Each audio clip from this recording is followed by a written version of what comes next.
What if I told you that the most feared car in Formula 1 2026 has already been discovered? And not by the engineers, but by its own driver. McLaren's MCL40 could have the secret weapon that revolutionizes the season, but also an Achilles heel that no one saw coming. Do you dare to discover it?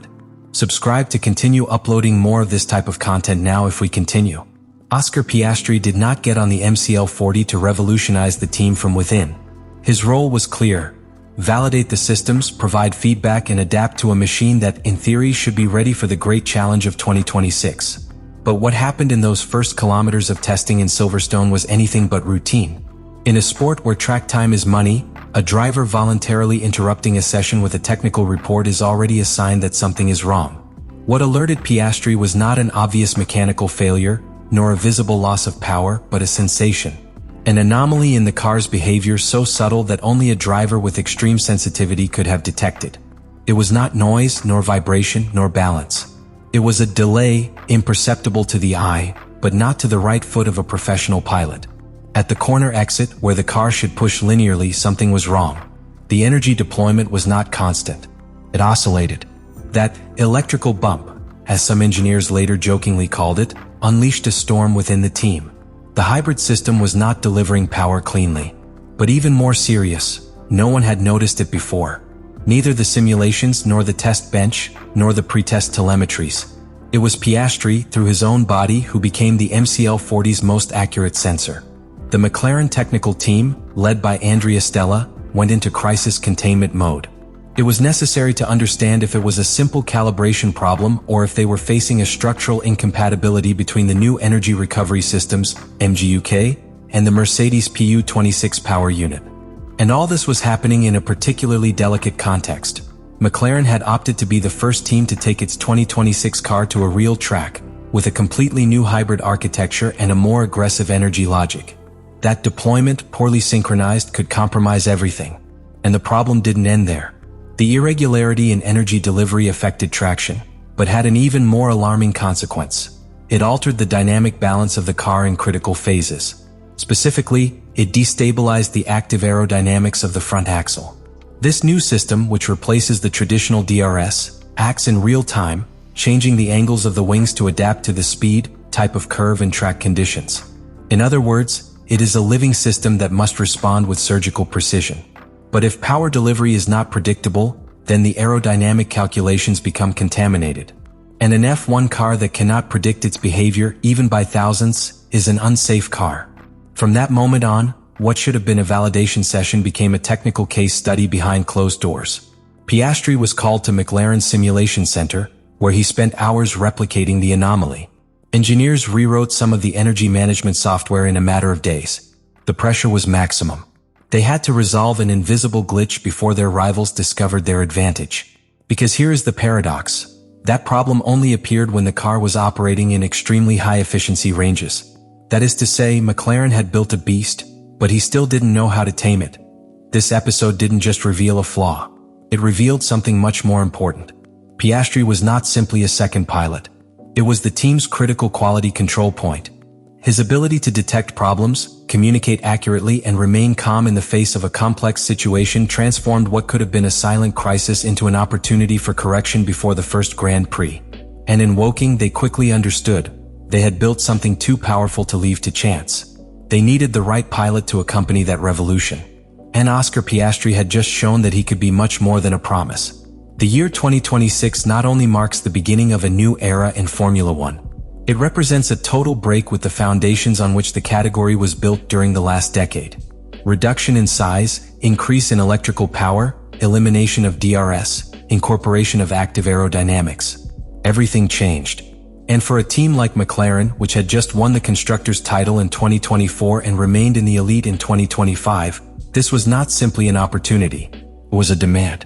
Staying on top required more than adaptation. It required reinterpretation. In this scenario, the MCL40 is not an evolution. It's a rewrite.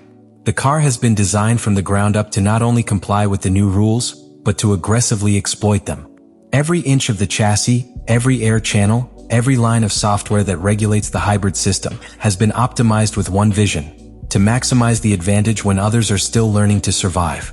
One of the most disruptive changes is the implementation of active aerodynamics, which transforms the way cars interact with the air.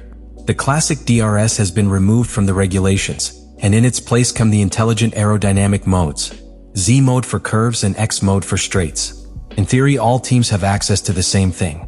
In practice, what makes the difference is how, when and with what precision these systems are activated. And McLaren has been a pioneer in that synchronization.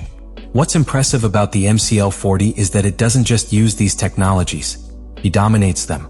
Its design allows aerodynamic configuration changes in milliseconds, adjusting the front wing, rear wing, and ground surfaces with a coordination that seems almost organic. But that doesn't happen by magic.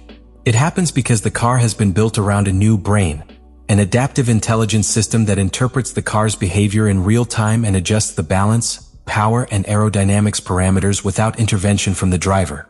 This not only makes it faster, it makes it more alive. Woking engineers understood before anyone else that, with less ground effect available due to the redesigned flat bottom, the key was no longer to generate more downforce, but to generate it where and when it was really needed. That's why the MCL40 has a more centralized mass distribution, recalibrated suspensions, and a cooling system that allows optimal performance to be maintained even in extreme conditions.